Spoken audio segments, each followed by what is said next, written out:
Aqui em Volta Redonda, interior do Rio de Janeiro, existem 20 bairros que moram as pessoas mais inteligentes da cidade e eu vou te contar quais são esses 20 bairros.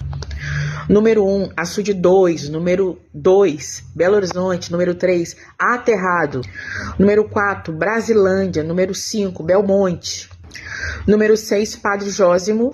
Número 7, Vila Rica, Três Poços. Número 8, Vila Americana. 9, Santo Agostinho. 10, Cidade do Aço. 11, Alphaville.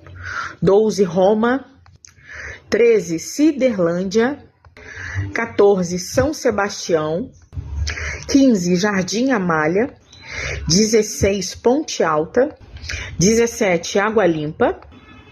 18, Santa Rita do Zaru. 19, São Luís.